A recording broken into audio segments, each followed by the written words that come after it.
अस्सलाम वालेकुम। लेक्चर 93 कैफ 3 का स्टार्ट हो गया जी।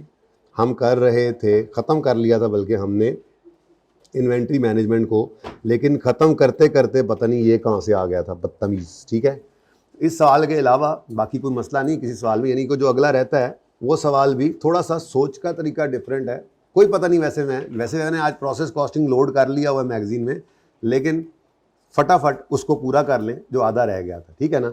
हालांकि मैंने मटेरियल एक्स के लिए जो आपको करवाया था, मैंने कहा था 100% सेम यही मटेरियल वाई के लिए भी करना है, तो लेकिन ये कर लेते हैं कि फटाफट इसको करके फिर मैं टोटल वाला भी आपको दिखा देता हूँ उसमें क्या एहतियात है वो भी, ठीक है।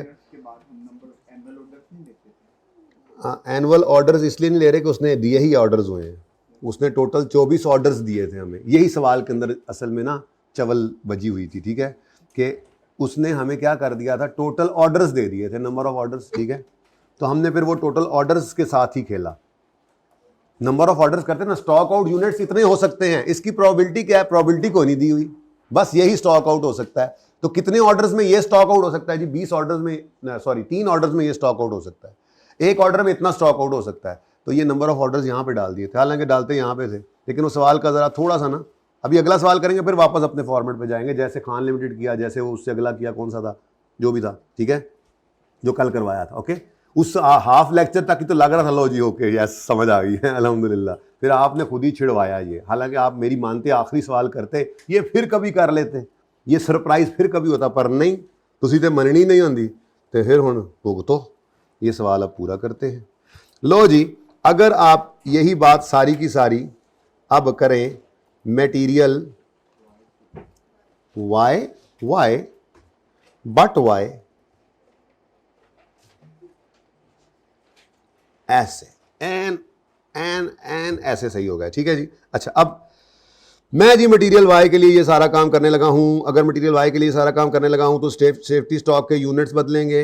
होल्डिंग कॉस्ट मैंने वैसे ही पर केजी निकाली थी 5000 केजी करके, इसलिए इसने चेंज नहीं होना। स्टॉक आउट के यूनिट्स बदलेंगे, पर होल्डिंग कॉस्ट, हाँ सॉरी, ये स्टॉक आउट कॉस्ट भी बदलेगी क्योंकि ये बदल गया, ठीक है, तो ये बदल जाएगी और उस वजह से टोटल बदलेगा, टोटल, ठीक है।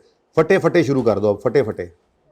यूजेज, मटेरियल वाई की यूजेज, डेली यूजेज है 3 किलो पर 1000 पर यूनिट, और 1000 यूनिट्स हैं तो 3000 किलो डेली यूजेज। 10 दिन में जितने ऑर्डर्स आते हैं फिर उनकी कितनी यूजेज बनी, 30,000। तो अगर 30,000 है तो 0 डे के डिले के साथ ये 30,000 आ जाएंगे। उसके मुताबिक उसने कहा यही ट्रेंड आगे भी चलेगा, इस असम्पशन पे चलो। तो इसका मतलब 20 ऑर्डर, इधर दोबारा हो जाएगा ना तो बात थोड़ी और क्लियर भी होगी, ठीक है। 20 ऑर्डर्स ऐसे हैं जिनकी टोटल रिक्वायरमेंट कितनी बनती है, 30,000 केजीज, यानी 30,000 केजीज ऐसे हैं जो विदाउट किसी डिले के हम तक पहुंच जाएंगे, तो कोई सेफ्टी स्टॉक यहां रखने की जरूरत नहीं है। अच्छा, अगले 3000 इंटू 11 डेज कितना बनता है, 33,000 यूजेज होगा। कितने डिले के साथ वो होगा, एक दिन का डिले आ सकता है। तो इसका मतलब अगर एक दिन का डिले पड़ गया, 11 दिन के लिए फिर हमें चाहिए वो एक ऑर्डर। अगर 11 दिन बाद आ रहा है तो इसका मतलब उस एक ऑर्डर के अंदर 20,000, 30,000 नहीं 33,000 किलो इस्तेमाल हो जाएंगे। उस एक ऑर्डर के लिए एक दिन डिले पड़ गया तो हमें कितना सेफ्टी स्टॉक इसके लिए रखना चाहिए, 3000 का सेफ्टी स्टॉक। इस नहीं, एक के लिए नहीं, ये 3 ऑर्डर्स के अंदर ये डिले आएगा तो इतना सेफ्टी स्टॉक रखना चाहिए। और अगर 12 दिन वाला एक ऑर्डर देखें तो बनता कितना है, तो इसके लिए, इस एक ऑर्डर के लिए हमें फिर 6000 का सेफ्टी स्टॉक रख लेना चाहिए। तो 3000 और 6000, तो ये जनाब 3000, 6000, एक मिनट, सॉरी 0,000, 3000 ते 6000 जी, मल्टीप्लाई करके आंसर बता दो, 6 लाख, 12 लाख, ठीक है जी। ये जनाब आ गया 6 लाख और ये आ गया जनाब 12 लाख, ठीक है। अच्छा, अब आगे चलते हैं जी। हाँ जी, सारा कुछ ही बदल जाना है, सिफरें बस बचा लूँ मैं।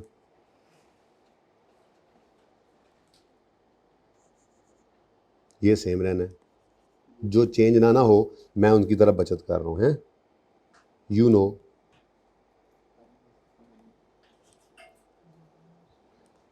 जितना बच जाए उतना फ़ायदा है ना जी। चलो जी बिस्मिल्लाह करो, यानी कि ये इसके नीचे फॉर वन ऑर्डर नहीं लिखा था हमने,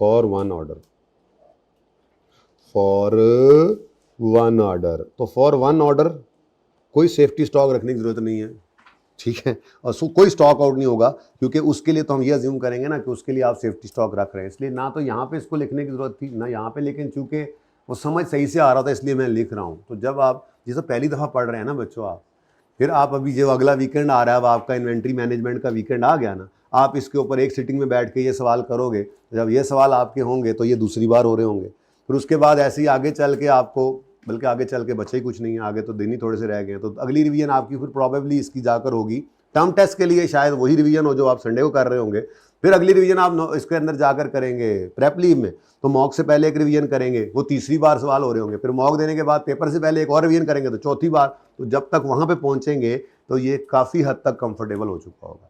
आप चीज़ को परखते हैं ना, तो वो परखते हैं आप पहली दफ़ा के ऊपर, तो पहली दफ़ा पे कैसे परख सकते हैं, एक चीज़ ज़िंदगी में पहली बार सीखी, और फिर ये अल्लाह का शुक्र करेंगे, सीएमए का पर्चा सुना होगा आपने, गंदा है, अजीब है, लेकिन पूरे सीएमए के अंदर आपको 2-3 मौके ऐसे लगते हैं, वो भी सिर्फ किसी टॉपिक के अंदर स्पेसिफिक 2-3 सवाल, वो हर टॉपिक में होते हैं, लेकिन आपको मैंने साइंस समझाई है कि टॉपिक करते तो हमने सारे सवाल करने हैं, कोई नहीं छोड़ना। एक रीसेंट टाइम छोड़ी हुई है जिसको हमने लपेट लेना है इंशाल्लाह, ठीक है। तो सारे सवाल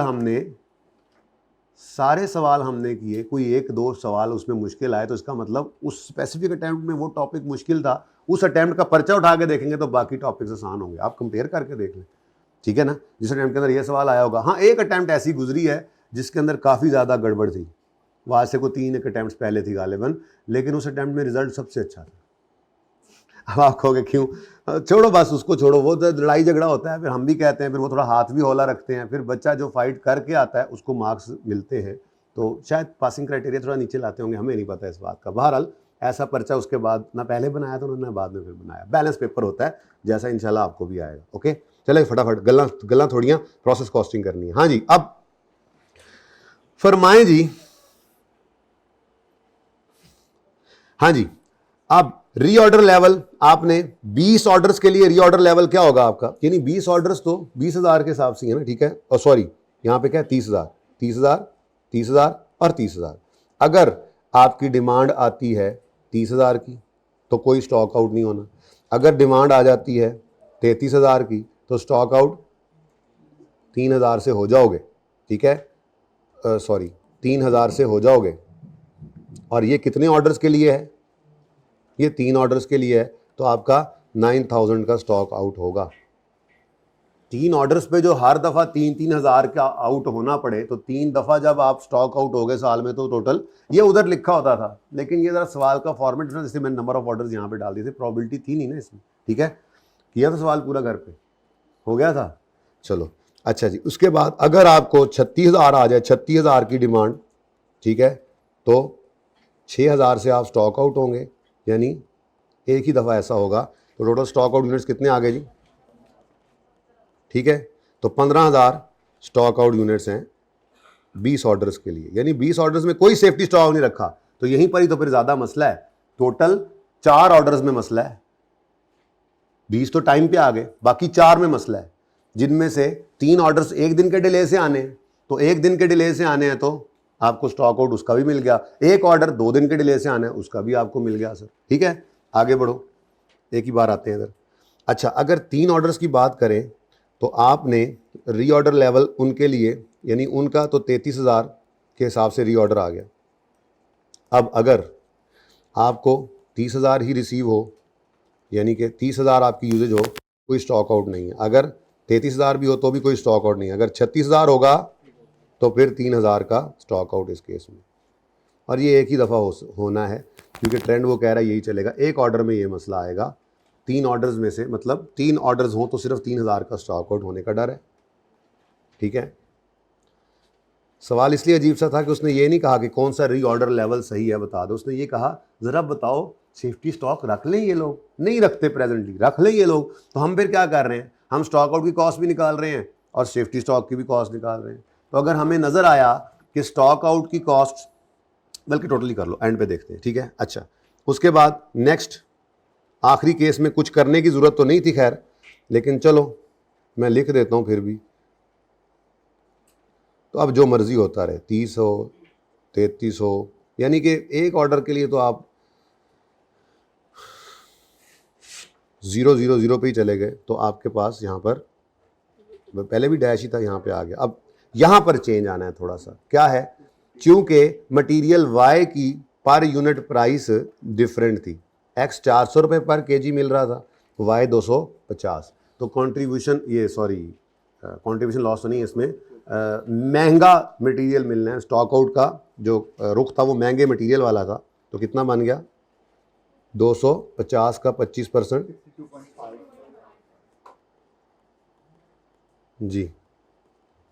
अब बताएं जी, पहले का 93,500 दिस, यार इसका कैसे आ सकता है, अच्छा वो ऊपर पड़ा है, ठीक है, 98937500, आगे बढ़ो, इन दोनों को मल्टीप्लाई किया 18500 और 0, ग्रैंड टोटल बन गया 937,500, इसका टोटल बन गया 6 लाख जमा 7875 और आखिरी का। अच्छा, मैंने आपको वैसे भी कहा था कि अगर आपका ए के मामले में ये वाला मामला सबसे अच्छा आ रहा है तो सेम ही ट्रेंड चलना है, रेशो जो चल रही है, ठीक है, तो दूसरे में भी यही आना चाहिए। बहरहाल ये आपने अलग अलग किए, ठीक है। अब आपने यहाँ पर भी टोटल कॉस्ट निकाली। अब ये टोटल कॉस्ट किसकी है, टोटल कॉस्ट मटेरियल एक्स की, ये टोटल कॉस्ट है मटेरियल वाई की।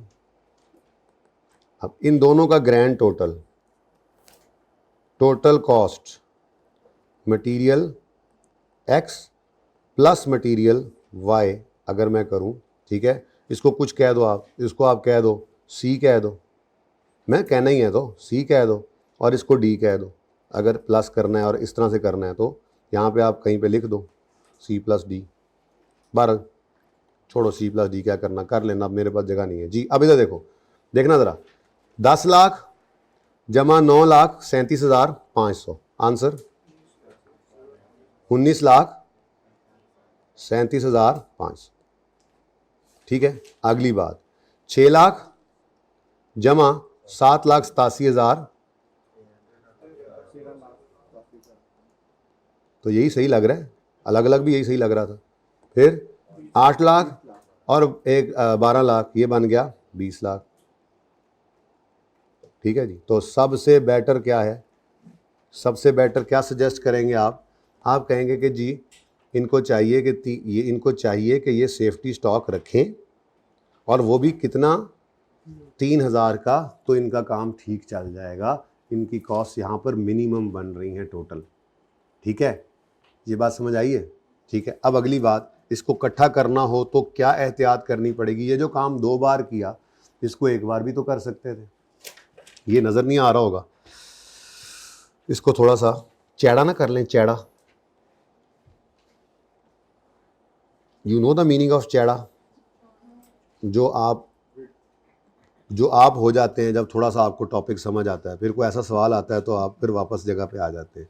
ये कौन सा क्वेश्चन है मेरे बच्चों, शायद गुजारा हो गया, अब तस्वीर में नहीं हुआ तो कुछ नहीं कर सकता फिर मैं। क्वेश्चन नंबर 23 है, अटेम्प्ट है इसकी, ऑटम, क्वेश्चन 1, फिर ऑटम आ गया, अल्लाह माफ़ करे, नाम है इसका, शाही सवाल था, शाही किस्म का सवाल था बड़ा, ठीक है जी। तो ये जनाब आपकी पिक्चर में अगर आ रहा है तो ठीक है, नहीं आ रहा तो मैं कुछ नहीं कर सकता, हैं, मैं आ रहा हूँ तस्वीर में, मैं निकल जाऊँ किधर, अच्छा हाफ हाफ कर दें, हाफ भी करें तो अभी मैक्सिमम यही हो सकता है ना, इसीलिए तो मैंने इसी के अंदर ही फुल कर दिया। अच्छा वैसे हाफ हाफ कर दें, यूं शायद कुछ बेहतरी हो जाए, सही कह रहे हैं, लेकिन छोड़े ना, अभी आपको टोटल वाला दिखाता हूँ, एक्सेल में किया हुआ।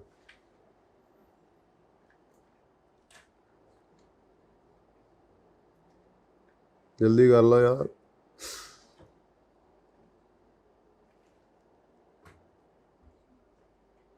ले जी। अच्छा ज़रा बल्कि पहले टोटल वाला देखते हैं, फिर आईकेप वाला भी सोल्यूशन दिखाता हूँ आपको। सारे को कर दिया था ना एक बार यार।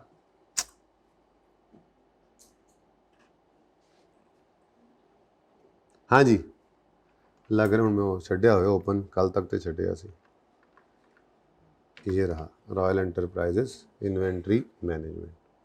मैंने आपको ये काम करवाया, ये टोटल कॉस्ट A+B, ठीक है ना। अभी ये देखें यार, ऐसे नज़र आ रहा है, गुजारा हो रहा है? नहीं आ रहा तो कोशिश करके देखो। इधर देखो, यहाँ पे मैंने यूजेज में 2 अलग लिए थे, 3 अलग लिए थे। अभी क्या कर दिया, 5 ले लिया। 5 kg इंटू 1000, 10 दिन तो ये 50, 55 और 60 हो गया। यहाँ पे सेफ्टी स्टॉक कितना रख रहे हैं जी, कुछ नहीं, 5000 और 10000। अब यही अलग अलग आए थे दोनों के लिए, एक का 2 दूसरे का 3, एक का 4 दूसरे का 6, ये इकट्ठे आ गए। ये इकट्ठे यहाँ पे ले गया मैं 5000 और 10000।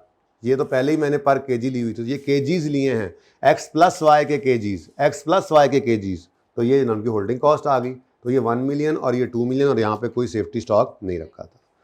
फिर अगली बार ये आई स्टॉक आउट यूनिट्स की, तो ये वही 50, 55 और 60 यूज़ कर रहा हूँ। 50,000 रीऑर्डर लेवल कब होगा, जब 1000 यूनिट बनाने के लिए 2 किलो X और 3 किलो Y, टोटल 5 किलो दोनों मटेरियल के मंगवाएंगे।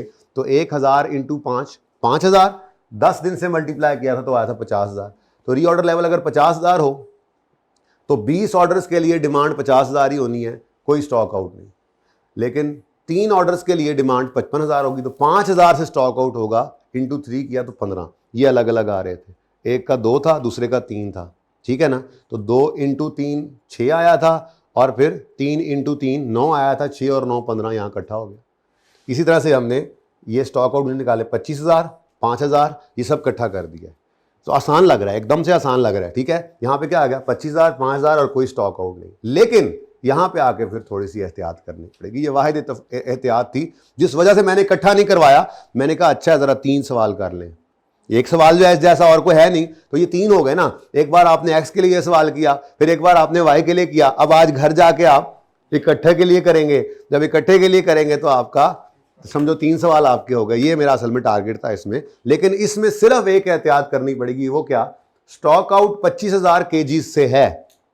ये 25,000 केजीज में आपको देखना पड़ेगा एक्स के कितने हैं और वाई के, क्योंकि यहां पर 162.5 तो नहीं ले सकते आप। 162.5 ले लेंगे तो क्या होगा, हर केजी 162.5, ये तो सही नहीं है।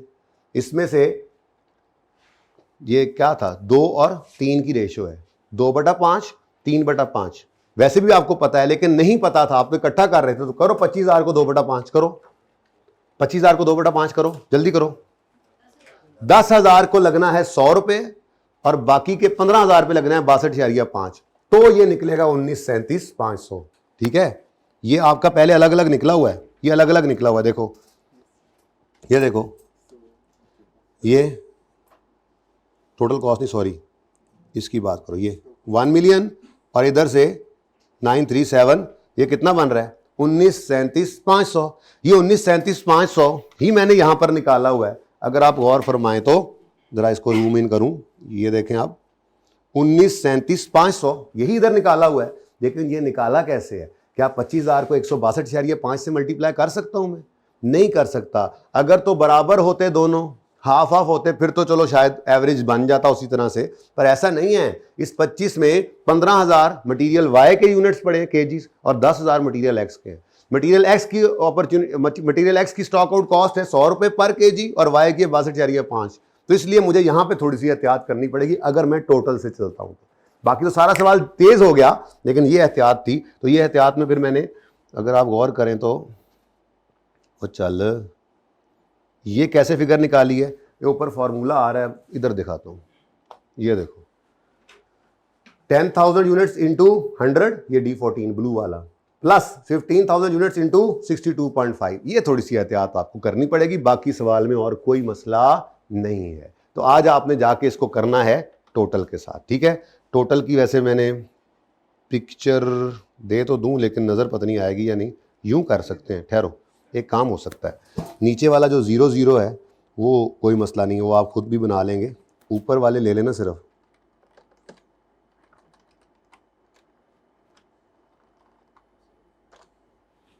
तो अब थोड़ा सा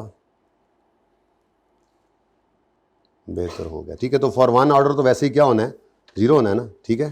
तो इसकी अब आप पिक्चर उम्मीद है बनाएंगे तो कुछ नज़र आ रहा होगा आपको। एहतियात सिर्फ ये करनी पड़ी हमें। पहुंचे उसी टोटल पे हैं जो आपको नज़र आ रहा है। आपने दोनों का टोटल किया है, क्या आया है? 1 मिनट फोटोग्राफर, अच्छा चलो कर लो कर लो कर लो।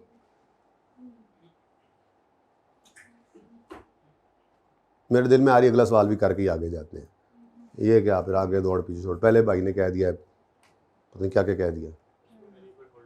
चुप है, 2 तरीके से निकलेगी। EOQ के फार्मूले में डाल सकते हो, और चुप है, बताता हूं बेटा, ये सही है, नहीं नजर आ रहा, इधर दो मुझे। अच्छा जी, अब इधर देखो, यही टोटल आपने निकाला है, 2 को अलग अलग को ऐड करके। ये 19,37,500 13,87,500 ते 20 लाख, 19,37,500 13,87,500 ते 20 लाख। तो अब क्या सजेस्ट करोगे कि RL should maintain a safety stock of कितना, 5,000 kgs, ठीक है। और क्योंकि उस पर क्या है, इनकी टोटल कॉस्ट कम, तो यहाँ पे इकट्ठा डिसीजन दे सकते हैं। तो यही काम मैंने अलग अलग यहाँ पे किया, उनको यहाँ पे आपके लिए टोटल किया। तो ये सारा फाइल भी मैं PDF बना के भेज दूंगा, कोई मसला नहीं है, जैसी भी आए। लेकिन उससे बेहतर यही है, आपने 2 एक कर लिया ना, एक मैंने आपके सामने किया, वो भी सॉल्व हो गया। तो मुनासिब यही है कि आप इसको पहले अलग अलग अब घर पे करें और एक बार इकट्ठा कर लें, ठीक है। अब मैं आपको ICAP का सोल्यूशन ज़रा ज़ियारत कराना चाहूँगा। अटैम्प्ट कौन सी है, नहीं पढ़ा हुआ मैंने, शायद हटा दिया था। तो ऑटम 23, बल्कि एक अटैम्प्ट और पीछे जाएंगे, पास पेपर मिलेंगे, नहीं मिले। अच्छा CM में है ना, मैं भी कहूँ कहाँ गए ये ICAP पास पेपर जी। ऑटम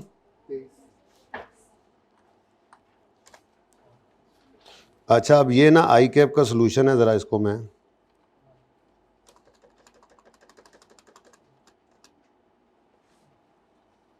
नज़र आए ना ज़रा,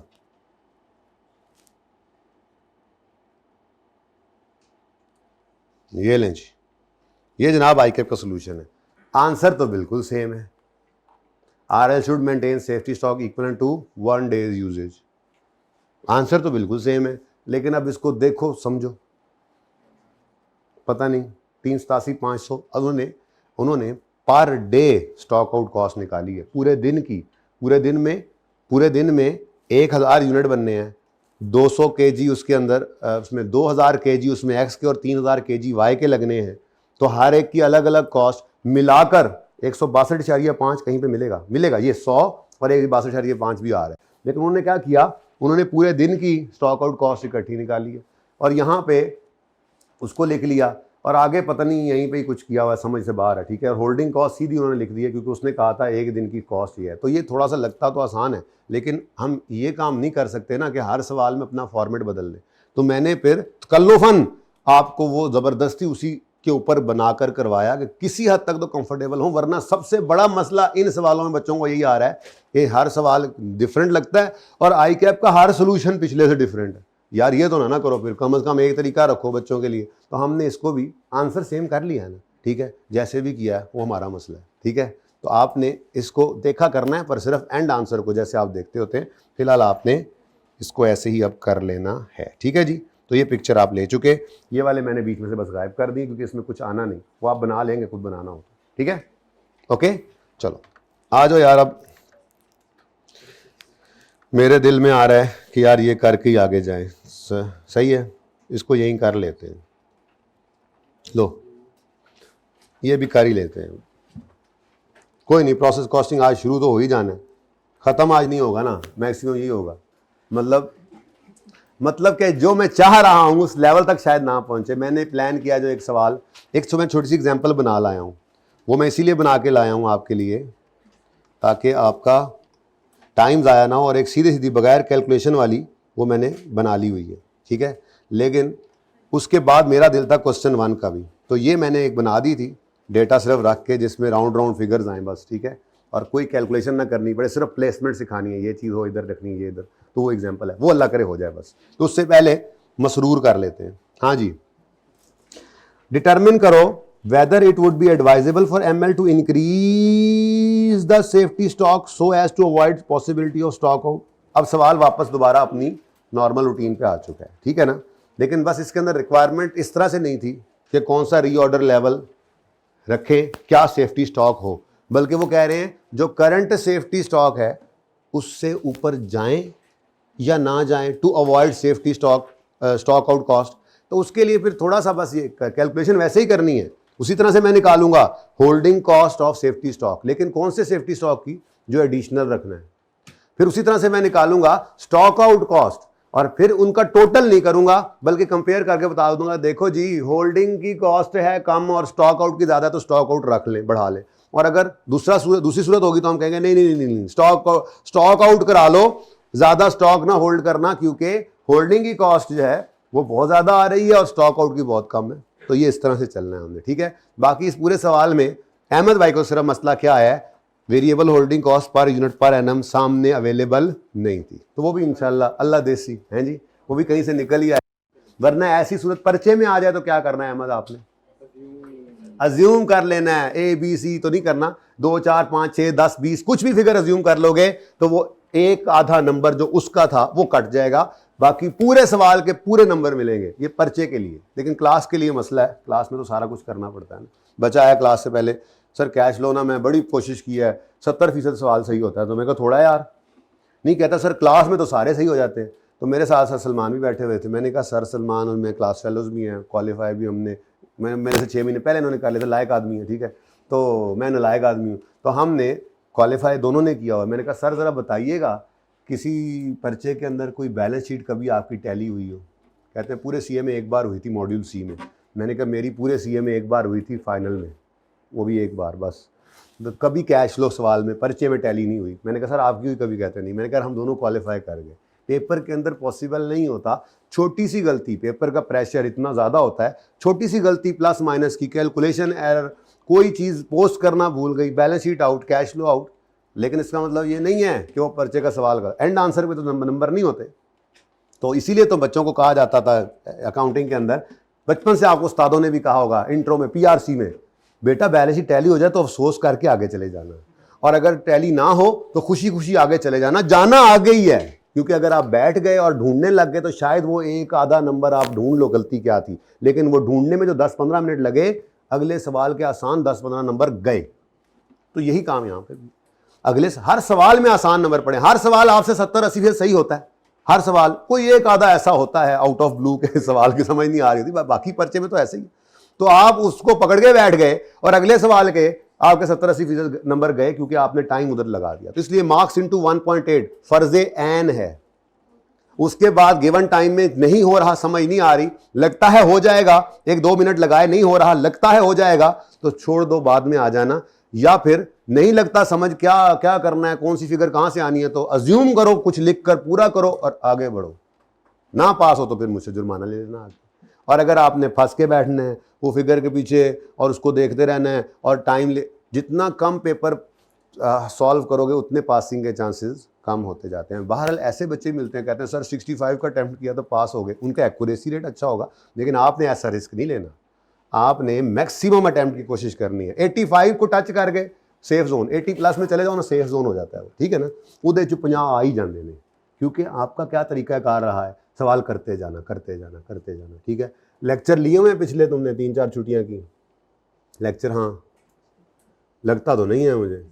चलो मैं वही बुक दिखानी है, कॉप रजिस्टर दिखाना है। अच्छा जी, वापस आए, कर लिया असी प्रोसेस कॉस्टिंग शुरू, जिन्नियां गल्लां तुसी करदे हो। बेटा वसीयतों का टाइम भी तो चल रहा है ना, क्या करें यार, इसको तो चला दें भाई, ये जुल्म क्यों किया हुआ है आज। इतना जोर लगा के बोलता हूँ ना तो गर्मी लगने लग जाती है। अच्छा जी, नॉन फाइनेंशियल कॉन्सिक्वेंसेस मैंने थोड़ी बहुत बात की हुई थी, तो ये 5 नंबर के लिए आपने गपशप लगानी थी। फाइनेंशियल तो क्या है, फाइनेंशियल तो क्या है, आपका कंट्रीब्यूशन लॉस हो जाता है, ठीक है, या फिर आपका जैसे वो पिछले सवाल में देखा आपको महंगा मटेरियल लेना पड़ता है। नॉन फाइनेंशियल क्या है, वो जो मैंने कहा था लेबर वैली बैठी रहेगी, वो मैंने आपको कहा था गुडविल जो है वो आपकी इम्पेयर हो जाती है, ठीक है। तो ये सारे मसाइल हैं भाई, इसको भी कुछ कर जाओ यार, 21 पे कर जाओ सबको ज़रा थोड़ी देर के लिए। चलो सवाल करें। Masroor limited uses EOQ model, ये ईओक्यू यूज़ करते हैं। अब ईओक्यू यूज़ करते हैं तो मतलब ईओक्यू लेवल ऐसा लेवल होता है जिसपे एनुअल वेरिएबल होल्डिंग कॉस्ट बराबर होती है एनुअल वेरिएबल ऑर्डरिंग कॉस्ट के। एक तो ये पता लग जाता है हमें, यहां से भी तुम्हारी variable holding cost per unit पर एम निकल सकती थी। दूसरा, इसी फार्मूला में डाल दो सारी चीजें अगर पूरी हो, टू भी हो, वो तो आपके पास होता ही है फार्मूला का। एनुअल रिक्वायरमेंट निकल आए, कॉस्ट पर ऑर्डर निकल आए, तो रह क्या जाए सिर्फ वेरिएबल होल्डिंग कॉस्ट। तो दोनों तरह से दोनों चीजों को सामने रखो, आपकी वेरिएबल होल्डिंग कॉस्ट निकल आनी थी। एनीवेज, ये तो आपने पूछा सवाल, मैंने एडवांस बता दिया। तो कहता है uses EOQ model to order one of its raw material MRCM. The EOQ determined using existing data is 72,000। तो 72,000 क्या है जी, EOQ ऑर्डर क्वांटिटी हमारी ये, ठीक है, आंसर दे दिया उसने। ML maintains a safety stock equal to daily usage of, तो उसने कहा यही सेफ्टी स्टॉक है और यही क्या है, डेली यूजेज भी उसने साथ ही बातों बातों बता दी कि हर रोज की ये डेली रिक्वायरमेंट है, इसी को आप एनुअल रिक्वायरमेंट में कन्वर्ट कर सकते हैं। Presently 10 orders are placed annually. अगर 72, अच्छा ये अब उसने APR दे दी एक तरह से, कैसे दे दी, कैसे, अगर एक ऑर्डर है 72,000 का और आप 10 ऑर्डर प्लेस करते हैं तो इसका मतलब आपकी एनुअल रिक्वायरमेंट 7,20,000 kg। समझ लगी थी, ये यूनिट जो भी है, समझ लगी थी ये बात। तो फिर रह क्या सवाल, वही फिर मेरे ख्याल में मसला था। चलो अब कर ही देते हैं। And lead time is 30 days. तो जब एक ऑर्डर प्लेस करते हैं, 10 ऑर्डर साल में वो प्लेस करते हैं, और एक ऑर्डर जब प्लेस करते हैं तो उसके आने तक 30 दिन लगते हैं, ठीक है, ठीक है। द ऑर्डरिंग कॉस्ट है 86,400 पर ऑर्डर, ये भी गिवन है। चलो, recently ML has face some shortages due to delays. Recently क्या हुआ है, इनको कुछ डिलेज की वजह से शॉर्टेज आई है प्रोक्योरमेंट टाइम में, यानी कि लेट हुआ होगा मटीरियल MRCM जो उन्होंने वो यूज़ करते हैं ना, वो तो प्रोडक्शन कर, उनको एक रॉ मटेरियल MRCM, तो उसमें डिले आया होगा। ML के कॉस्ट अकाउंटेंट आप लोगों में से कोई जैसे कल को होगा कॉस्ट अकाउंटेंट, नुमान है को हमारी क्लास में, नुमान, हाँ, तो नुमान भाई हैं, पर शेख कोई और हैं, ठीक है। तो बहरहाल ये नुमान और शेख 2 अकाउंटेंट्स हैं, ठीक है। इन्होंने क्या किया है, इन्होंने कंसल्ट किया है प्रोक्योरमेंट वालों को, यानी प्रोडक्शन डिपार्टमेंट वालों से पूछा है कॉस्ट अकाउंटेंट ने, यार क्या मुसीबत है यार, ये डिलेज आ रहे हैं, ये शॉर्ट 2 दफ़ा शॉर्ट हो गया, 2 दफ़ा फैक्ट्री के अंदर मटेरियल नहीं था, महंगा खरीदा या फैक्ट्री बंद रही, मसला हुआ। तो कॉस्ट अकाउंटेंट ने जाकर पूछा उनसे, प्रोक्योरमेंट वालों से, प्रोडक्शन डिपार्टमेंट में गया और उनसे पूछा, तो उनको ये पता लगा क्या कि probabilities of delay in lead time. कहता जी लीड टाइम तो है 30 दिन, लीड टाइम क्या है 30 दिन, लेकिन इसमें कुछ डिले आ सकता है। 4 दिन का डिले आए इसका चांस क्या है, 10 दिन का डिले आए इसका चांस क्या है, यानी 10% चांस है कि हमारे ऑर्डर 4 दिन से डिले हो सकते हैं, और 6%। अब वापस सवाल अपनी तरतीब पे आ गया। सवाल सिर्फ एक ही गंदा था, मैंने बोला था, मैंने कल बोला था या ना कराओ, आज ना कराओ, फिर कभी कर लेंगे, पर आपने कहा नहीं। अब कल ही ये कॉन्टिन्यूटी में होता तो ऐसे कॉन्फिडेंस आपको इधर होना था स्काई हाई, तो फिर रॉयल एंटरप्राइजेज आता या जाता, कोई नहीं। किस में, इसमें सब कुछ है, कुछ नहीं, कैसे सब कुछ है। चलो देख लेते हैं ना, अभी सवाल ही तो करा रहा हूँ, ठीक है सवाल नहीं करा रहा। देखो भाई, मतलब इसका पता है क्या है कि जीरो डिले का, डिले ऑफ 0 डे भी है, वो उसने बताया नहीं। डिले ऑफ 0 डे इज कितने %, अगर ये 16% तो बाकी 84% क्या है, हाँ वो इन टाइम है, लेकिन इसको कहीं पे बताया नहीं, तो उसने ज़रूरत भी नहीं थी, ठीक है, उसने अच्छा किया नहीं बताया। अच्छा अगली बात, फाइनल प्रोडक्ट के ऊपर 3 MRCM लगते हैं, लेकिन शुक्र है रॉयल वाला मसला नहीं था इसमें, इसने यहाँ पर 72,000 यूनिट्स भी MRCM के ही बताए हैं और ऑर्डर भी MRCM के ही बताए हैं। तो 72,000 इंटू 10 करके 7,20,000 MRCM की ही रिक्वायरमेंट बननी है, वही निकलनी है। बस एक मसला था कि MRCM यूज होता है जिस प्रोडक्ट में, बिकती तो वही है, तो अगर डिले होगा तो वो नहीं बिकेगी। वो कह रहा है कि फाइनल प्रोडक्ट जो है कंट्रीब्यूशन उससे हमें कितना आता है 1800 पर यूनिट। तो पर किसको लगे हुए हैं, उस फिनिश गुड के यूनिट को पर लगे हुए हैं, ठीक है। अगर एक यूनिट में 3 MRCM यूज होते हैं तो ऊपर तो सारी कहानी MRCM की चल रही है, तो contribution loss per unit of MRCM हमें चाहिए, per unit of finish product नहीं चाहिए। तो इसमें बस ये करना था, डिवाइडेड बाय 3 करना था, तो ₹600 पर यूनिट आ गया आपका कंट्रीब्यूशन लॉस ऑफ MRCM, ठीक है। क्योंकि आपके एक यूनिट का लॉस 1800 है, तो एक यूनिट में कितने MRCM लगते हैं, तो हमें तो MRCM के हिसाब से कंट्रीब्यूशन लॉस चाहिए था। तो ये छोटी छोटी फनकारियाँ हर सवाल में लगाई होती हैं उसने। Based on his analysis, Numan भाई क्या कह रहे हैं अब, नुमान भाई ने इस एनालिसिस को सामने रखते हुए तो फरमा रहे हैं क्या, Numan Shaikh suggested to increase the safety stock. कह रहे हैं यार फिर सेफ्टी स्टॉक बढ़ा लो, अभी तुमने डेली 2000 का सेफ्टी स्टॉक रखा हुआ है, ये है डेली, इसको बढ़ा लो, ठीक है। अब वो कह रहा है बताओ जी कि बढ़ाना मुनासिब है या नहीं है। अब अगर ज़ीरो डिले है तो फिर तो सेफ्टी स्टॉक रखने की ज़रूरत भी नहीं है, और हम करंटली रख भी रहे हैं। लेकिन हम कहानी सारी की सारी अब चलाएंगे इससे आगे कि अगर डिले ऑफ 4 डेज़ हो, एक ऑप्शन ये है, तो कितना सेफ्टी स्टॉक रख लें, और अगर डिले ऑफ 10 डेज़ हो तो कितना रख लें, ठीक है। उसके बाद डिले ऑफ 4 डेज़ का सेफ्टी स्टॉक आ जाएगा। अब वो एडिशनल टू 2000 लेना है हमने, 2000 तो पहले ही रख रहे हैं, तो मिसाल के तौर पे 10,000 निकलता है, मिसाल के तौर पे देखते हैं कितना निकलता है, 10,000 निकलता है जी। अगर डिले ऑफ 4 डेज़ हो तो 10,000 का सेफ्टी स्टॉक होना चाहिए, तो हम कहेंगे 2 तो पहले ही रख रहे हैं, एडिशनल कितना है 8। डिले ऑफ 10 डेज़ हो तो जी 25,000 बोला था पहले, 10,000 बोला क्या, 25,000 यूनिट्स का सेफ्टी स्टॉक होना चाहिए, तो हम 2 तो पहले ही रख रहे हैं, तो एडिशनल कितना बना, मैं मिसाल दे रहा हूँ, एडिशनल सेफ्टी स्टॉक उसकी होल्डिंग कॉस्ट आ जाएगी, और फिर अगर एडिशनल स्टॉक नहीं रखते तो स्टॉक आउट कॉस्ट आ जाएगी, तो पता लग जाएगा कि हमें सेफ्टी स्टॉक बढ़ाना चाहिए या नहीं, ठीक है। तो डिले ऑफ 4 डेज एक ऑप्शन है, और डिले ऑफ 10 डेज दूसरा ऑप्शन। इसका सोल्यूशन कहीं नहीं मिला आपको, बिस्मिल्लाह करा, इसका सोल्यूशन कहीं नहीं मिला आपको, रिसेंट सवाल है ना। चलो बाद में आप घर जाके देखना। अब क्वेश्चन नंबर स्प्रिंग 2023 का क्वेश्चन नंबर 2 जी, मसरूर कर दिया इसने तो आके। वैसे ना, वैसे आपस की बात है, रॉयल एंटरप्राइज के बाद ये भी नेमत ही लगना है ना। अच्छा, एक अटैम्प्ट में कई बार 2 सवाल आए भाई, मैंने बताया आपको, तैयार रहो, आपकी अटैम्प्ट भी वही हो सकती है जी। लेकिन जो करा दिया है this is more than enough, बस ये कर लेना। अब मैंने थोड़ा काम तो नहीं करा, एक सवाल ज़िंदगी में आया है वो रॉयल वाला, तो मैंने उसके भी 3 बना दिए हैं ना आपको, पहले एक्स अलग कराया, वाई अलग कराया, फिर इकट्ठा अलग करा दिया, तो आपने ये 3 एक बार कर लेने। फिर इसी तरह से ये डिफरेंट है थोड़े से सवाल, तो आ जाए पर्चे में। तो मेरी कोशिश रही है कि एक फॉर्मेट आपके जहन में हो।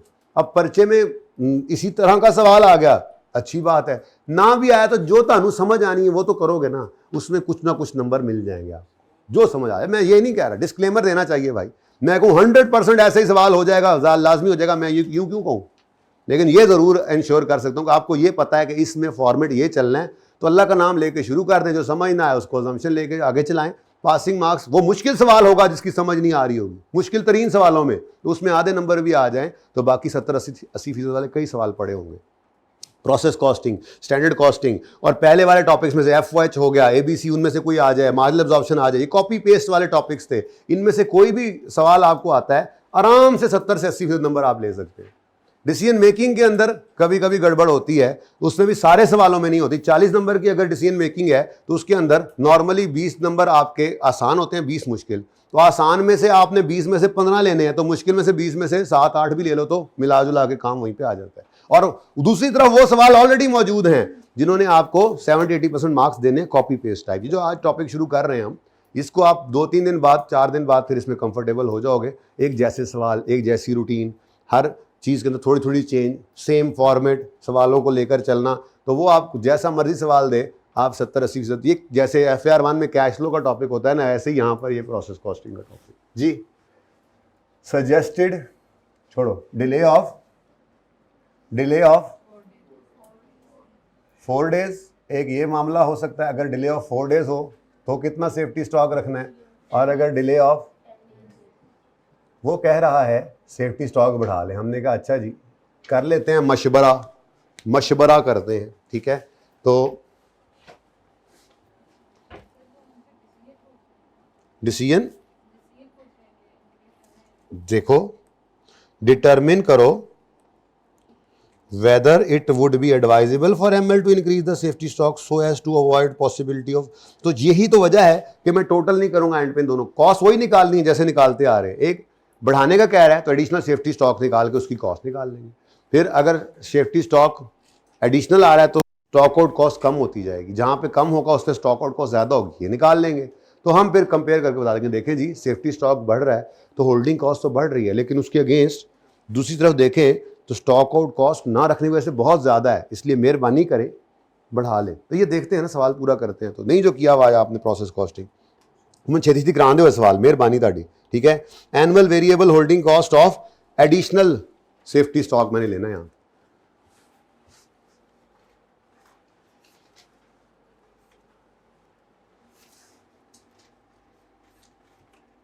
Annual variable holding cost of additional safety stock, तो मुझे एडिशनल सेफ्टी स्टॉक के यूनिट्स चाहिए सबसे पहले तो,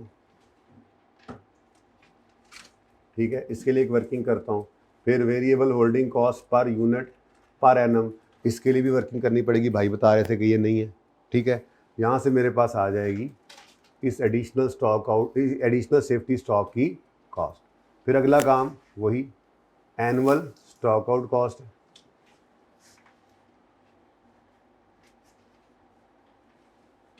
कोशिश तो मैंने की है, आप लोगों को ये आसान लगे, पिछली बार से ज़्यादा कोशिश की है, अब गुजारा आपने करना है ज़रा प्रैक्टिस करके, ठीक है। तो ईओक्यू का सवाल तो आ गया तो आपको लग रहा है पता बेहतरीन हो जाना है, इधर भी आ गया तो हाथ पाँव मारने जोगे हो बहरहाल, ठीक है। तो यहाँ पर हमने वही तरतीब रखनी है जी, हमें एवरेज स्टॉक आउट यूनिट्स चाहिए, नंबर ऑफ ऑर्डर से मल्टीप्लाई करेंगे, वापस आ गए जी अपनी तरतीब, और stock out cost per unit से इसको मल्टीप्लाई कर देंगे, ठीक है जी। तो हमारे पास एक और टोटल आ जाएगा, फिर इन दोनों को ग्रैंड टोटल नहीं करना, इन दोनों को कंपेयर करते हैं। तो ये मेरा फॉर्मेट रहेगा इस सवाल में।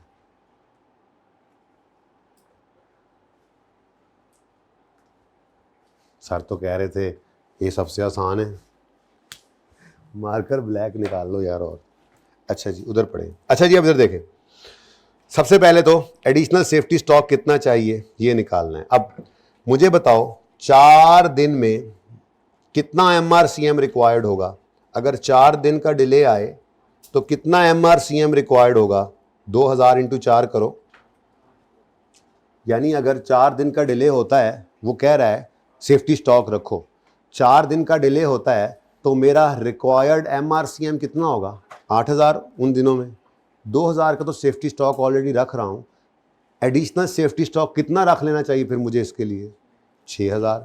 ऐसे ही अगर 10 दिन का डिले होता है तो रिक्वायर्ड MRCM कितना होगा, 4 × 10 × 2 20000, बोलो 2000 पहले ही रख रहे हैं तो 18000 का सेफ्टी स्टॉक रख लेंगे। तो यहाँ पर आया मैं निकाल रहा हूँ एडिशनल सेफ्टी स्टॉक। तो मैंने कहा जी कि रिक्वायर्ड MRCM मेरा है, अगर 4 डेज का डिले हो तो कितना रिक्वायर्ड होगा मुझे। देखो जो डिले वाला नहीं है उसमें कोई स्टॉक आउट होता है, मैंने कहा भी था कि वो पहले वाला वैसे ही एक्सेस 0 आ रहा था, तो यहाँ पे तो डिले ही नहीं है ना, तो डिले सिर्फ 4 दिन का आना है, उससे पहले जितने हैं 84 जितने % भी था वो तो टाइम पे आ जाते हैं, इसलिए उनको तो स्टॉक आउट के अंदर मसला ही कोई नहीं है, 2000 तो पहले ही रख रहे हैं, इसीलिए तो एडिशनल की तरफ जा रहे हैं, ठीक है। अगर 4 दिन का डिले होगा, हर दिन आपको कितना रिक्वायर्ड होता है, 2000 यूनिट्स, तो जो 2000 यूनिट से मल्टीप्लाई करो तो कितना रिक्वायर्ड है, 8000 ये रिक्वायर्ड होगा। बोलो करंट सेफ्टी स्टॉक आपने कितना रखा हुआ है, सवाल ने बताया था 2000, तो एडिशनल सेफ्टी स्टॉक आपको रख लेना चाहिए। अगर रखें, बल्कि यूँ करें, एडिशनल सेफ्टी स्टॉक अगर रखें 6000 का, तो कितनी कॉस्ट आती है ये यहाँ निकाल लें। ठीक है, एडिशनल सेफ्टी स्टॉक। और अगर 10 दिन का डिले आता है, मैं अभी इसकी प्रोबेबिलिटी नहीं लगा रहा, वो भी लगा लेनी चाहिए थी शायद, साथ ही लगा लें, यहाँ पर तो जगह नहीं छोड़ी हुई। ठीक है जी, अगर 10 डेज का डिले आए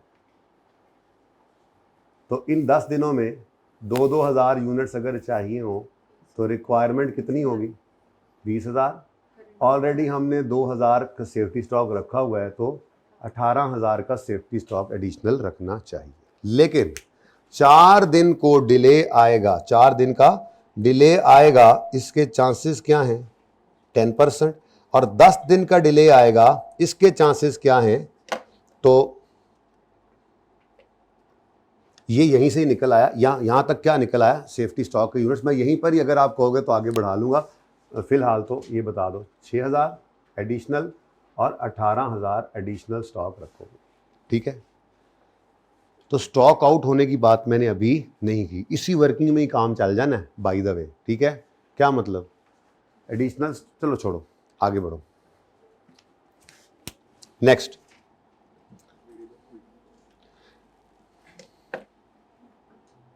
बल्कि एक काम क्यों ना करें, इसी वर्किंग को, एडिशनल सेफ्टी स्टॉक है ना, यानी अगर 4 दिन का डिले आया तो कितने से स्टॉक आउट होने का डर है? 2,000 तो सेफ्टी स्टॉक रखा हुआ है, 6,000 से। ये क्या है? एडिशनल सेफ्टी स्टॉक मैंने बोला, लेकिन यही वो चीज़ है कि आप क्यों रखना चाह रहे हैं। अगर 4 दिन का डिले आया तो इतने से हम स्टॉक आउट हो जाएंगे। ठीक है, तो यही एडिशनल सेफ्टी स्टॉक भी है, और इसी को आप क्या कह सकते हैं, यही तो वो स्टॉक आउट यूनिट्स है, या इसको आप यूँ कह लें कि ये क्या है? Stock out units. जगह वैसे कम है, लेकिन मैं इसी में फिट करूँगा बाद में इंशाल्लाह। अब अगली लड़ाई क्या है? अगली लड़ाई ये है कि मेरे सवाल पूरे के अंदर मुझे ये कहीं नहीं नज़र आया। ऐसा ही है, बोलो। तो ये निकालने के 2 तरीके। तरीका नंबर 1, EOQ गिवन है। EOQ का फॉर्मूला क्या है? EOQ का फॉर्मूला होता है 2 into APR into variable ordering cost per order, PO लिख दिया मैंने। ठीक है, divided by variable holding cost per unit per annum. अब इस पूरे फॉर्मूला में आप निकाला करते थे EOQ, बाकी सारी चीज़ें गिवन होती थी या निकाल लेते थे। इस बार EOQ अवेलेबल है, तो एक चीज़ मिसिंग है, कोई बात नहीं, कैलकुलेटर आपको बता देगा। क्या है जी EOQ? 72,000 सवाल में गिवन था। फिर जी आपको 2 तो आपको पता ही है, एनुअल परचेज रिक्वायरमेंट, भाई ये निकालनी पड़ेगी। उसने बोला, उसने क्या बोला?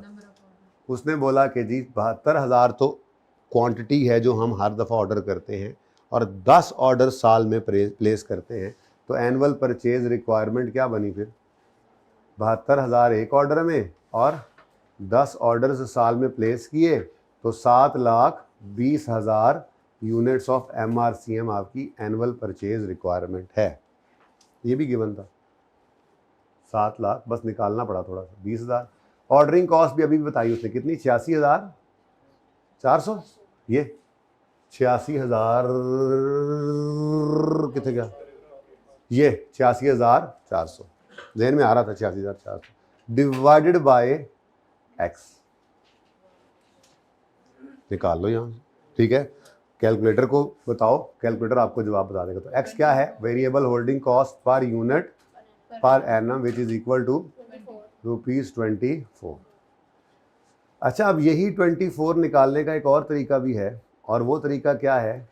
आप कहें कि जी EOQ, अब देखो ना, एक काम करने के कई तरीके हो सकते हैं।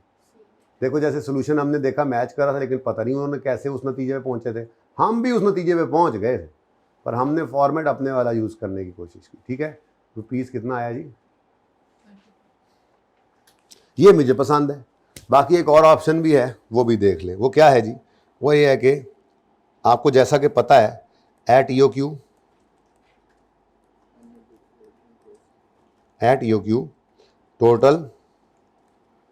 टोटल वेरिएबल ऑर्डरिंग कॉस्ट बराबर होती है annual variable holding cost, total लिख दिया मैंने टी, ठीक है, total variable holding cost total के बराबर, ठीक है। अब ये कैसे निकला करती थी ऑर्डरिंग कॉस्ट, आप कहते थे जी ऑर्डर क्वांटिटी जो कि EOQ है डिवाइड बाय 2, ठीक है। ऑर्डर क्वांटिटी क्या है, चलो पहला लिख देता हूँ, इनटू क्या लिखते थे आगे, variable ordering cost per order, PO, ठीक है। फॉर्मूला बना रहा हूँ ये भी, तो दो तरीके हैं। दूसरी तरफ होता था होल्डिंग कॉस्ट टोटल कैसे निकालते थे, होल्डिंग कॉस्ट कैसे निकालते थे, उल्टा हो गया सॉरी, ऊपर ऊपर ऊपर उल्टा लिख दिया। यहाँ पे हम लिखते थे annual purchase requirement divided by order quantity, number of orders आते थे। अच्छा आगे यहाँ पर लिखते थे ऑर्डर क्वांटिटी डिवाइडेड बाय 2 और इसको मल्टीप्लाई प्लस सेफ्टी स्टॉक होता था, तो सेफ्टी स्टॉक EOQ पे नहीं अज्यूम करते थे, सेफ्टी स्टॉक नहीं लेना, तो into variable holding cost per unit per annum, ठीक है जी। अब मुझे एनुअल परचेज रिक्वायरमेंट भी मिल गई है, मेरी ऑर्डर क्वांटिटी, वैसे तो ये 10 गिवन थे पर मैंने फिर भी फॉर्मूला में डाल के 10 निकाला है, 10 ऑर्डर्स गिवन थे ना, बहरहाल divide by 72,000 into 86,400 is equal to order quantity क्या है 72,000 डिवाइडेड बाय 2 इंटू एक्स, यहाँ से निकाल लो, यहाँ से निकाल लो, X is equal to variable holding cost per unit per annum ₹24 ही आना है, चेक कर लो, बेशक सॉल्व कर लो इसको, ठीक है। डिवाइड कर लिया, आंसर आ गया, मल्टीप्लाई कर लिया, इस 2 को उधर ले आए, ये x उधर मल्टीप्लाई हो रहा है, बस इसको इधर ही रहने दें और उसको जाके डिवाइड कर दें, आंसर विल बी 24, कैलकुलेटर पे डाल दें इसको भी। तो ये मुझे नहीं पसंद, मुझे ज़्यादा पसंद क्या है, मतलब दोनों काम ही सही हैं लेकिन EOQ ज़्यादा आसान है, EOQ ज़्यादा आसान है, सारा कुछ गिवन था उसमें, EOQ क्योंकि उसने दे दिया था जो आंसर होता है, तो मैंने बैलेंसिंग निकाल लिया, ठीक है। चलो जी, अब वेरिएबल होल्डिंग कॉस्ट आपकी आ गई है वर्किंग से 24 रुपया,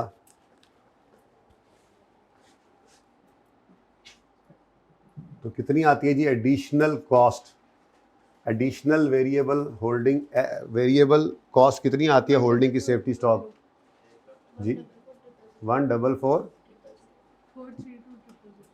यानी कि अगर आप स्टॉक आउट, ये क्या है, ये क्या है, अगर आपकी रिक्वायरमेंट 4 दिन में आ गई 8,000 डिले वाली, तो आपको 6,000 से स्टॉक आउट होना पड़ेगा, तो ये आप सेफ्टी स्टॉक में रख लें अगर, तो इतनी कॉस्ट आएगी। बेटा EOQ का क्या ताल्लुक है सेफ्टी स्टॉक के साथ, EOQ तो हमारी ऑर्डर क्वांटिटी है, ये सेफ्टी स्टॉक का मसला तो परसों से शुरू हुआ है जब से रीऑर्डर लेवल आया कि हमने एक कड़िंग पर ऑर्डर प्लेस किया है ऑर्डर EOQ के बराबर। ये कल एक बच्चे को मसला हुआ था हजरत को, कल उनका मसला हल हुआ, अभी आपका रहता है। ये 1500 यूनिट्स आए, कड़िंग नया ऑर्डर प्लेस किया, नया ऑर्डर आएगा 72,000 kgs का या यूनिट्स का, लेकिन उसको आने में कुछ टाइम लगना है, उस टाइम में भी तो यूजेज होना है, वो यूजेज कहीं ज़्यादा ना हो जाए जितना एक्सपेक्टेड, अगर ज़्यादा होगा तो स्टॉक आउट हो सकता है, इसलिए सेफ्टी स्टॉक रखते हैं। ऑर्डर क्वांटिटी का सेफ्टी स्टॉक से कोई ताल्लुक नहीं है।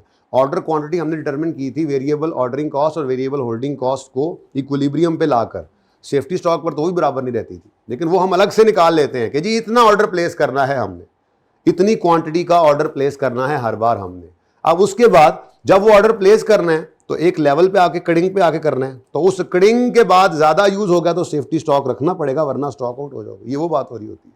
EOQ का क्या ताल्लुक है इसके साथ, EOQ निकालते हुए मैंने ये अज्यूम करना है सेफ्टी स्टॉक नहीं है, लेकिन जब वेरिएबल होल्डिंग कॉस्ट निकालते होते तो सेफ्टी स्टॉक होता तो ऐड करते थे ना वेरिएबल होल्डिंग कॉस्ट में। वो इसीलिए होता था कि EOQ से तो हमने ऑर्डर क्वांटिटी निकाल ली, लेकिन हमें डर है और स्टॉक आउट ना हो, इसलिए हम ऑर्डर क्वांटिटी तो यही रखेंगे, कुछ सेफ्टी स्टॉक अपने पास हम रखना चाहेंगे, सेफ्टी स्टॉक ही होता है, ठीक है।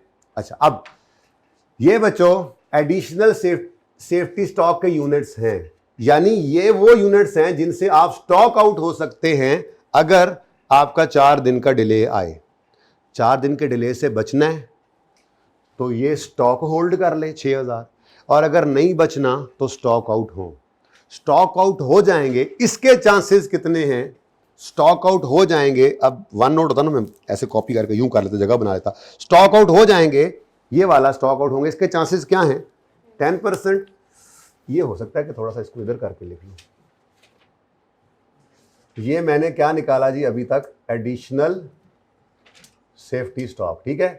अब ये एडिशनल सेफ्टी स्टॉक जो है ये आप रख लें, मर्जी है आपकी, अगर आप रखना चाहें तो ये होल्डिंग कॉस्ट है, अगर नहीं रखेंगे तो इस अमाउंट से आपने क्या होना है, स्टॉक आउट। तो इसी को आप ये भी कह सकते हैं कि ये क्या है, ये क्या है, स्टॉक आउट के यूनिट्स। अब ये स्टॉक आउट के अगर यूनिट्स हैं तो स्टॉक आउट होने का चांस क्या है, 10%।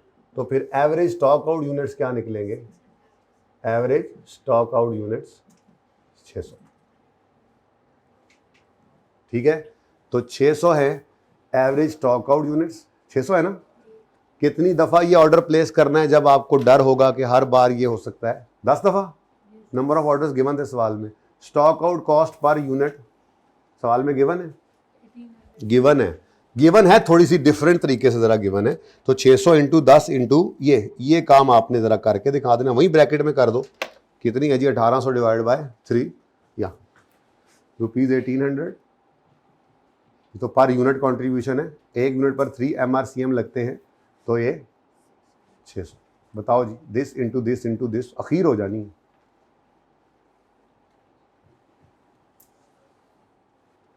छः सौ इंटू 10 इंटू 600 नहीं हो रहा आपसे,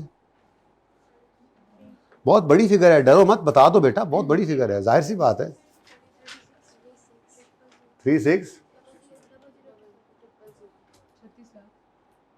लाख, सीधा 10 दिन दे, 36 लाख, ये सही है जी।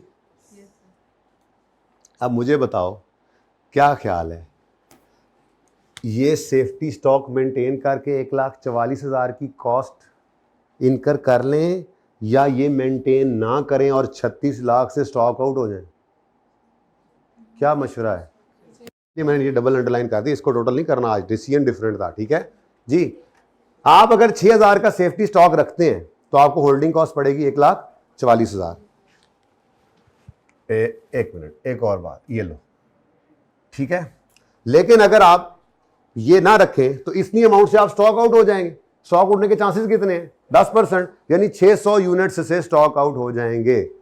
साल में कितनी बार ऑर्डर आने हैं, 10 बार, और स्टॉक आउट की cost per unit of MRCM 600 है, तो 36 लाख का फिर नुकसान है। तो क्या करना चाहिए, नुमान भाई का मशवरा ठीक है, सेफ्टी स्टॉक बढ़ा लें, सेफ्टी स्टॉक बढ़ा लें। डिसीजन कैसे देंगे, हम ये कहेंगे कि सेफ्टी स्टॉक बढ़ा लो, क्योंकि additional cost of holding safety stock is less than stock out cost if additional stock is not maintain. समझ आई है, समझ आ गई है। बाकी तो फिर जो आपके साथ हुआ है, जो हुआ है घर पे, समझ आ गई है। इसकी पार्ट 2 शुरू करना है इतनी जल्दी, फटाफट करो भैया, आगे चलो, आगे चलो भाई। 18,000 का स्टॉक रख लें, 10 दिन का डिले आया तो 18,000 का स्टॉक आपके पास होना चाहिए। अगर होल्ड करते हैं इस डर से बचने के लिए तो 4,32,000 की कॉस्ट आएगी। लेकिन अगर ये नहीं रखते तो इतने यूनिट से क्या हो जाएंगे आप, स्टॉक आउट। इस स्टॉक आउट होने का चांस क्या है, 6%। तो 6% से मल्टीप्लाई करो, आंसर इज 1,080। तो 1,080 यूनिट से स्टॉक आउट हो जाओगे, 10 बार 600 रुपये, माशाल्लाह, 64, ठीक है। तो अब सजेशन क्या है आपका, लिखो सजेशन, नीचे क्या लिखा हुआ था, यहाँ पे कैसे लिखा हुआ है, determine whether it would be advisable. तो आगे लिखो जी, इट इज़ एडवाइजेबल, लिखो लिखो, advice, it is advisable for, क्या नाम था, ML, it is advisable for ML to maintain additional SS as holding cost of additional SS is less than stock out cost. Advice क्या बोला था, दोबारा बोल दो, मुझे खुद ही याद है। इट इज एडवाइजेबल, वो मैं सवाल के सोल्यूशन, वो क्वेश्चन से देख रहा था ना।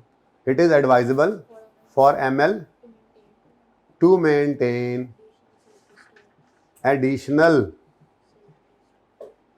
stock SS as the holding cost annual, ठीक है, as the holding cost of additional SS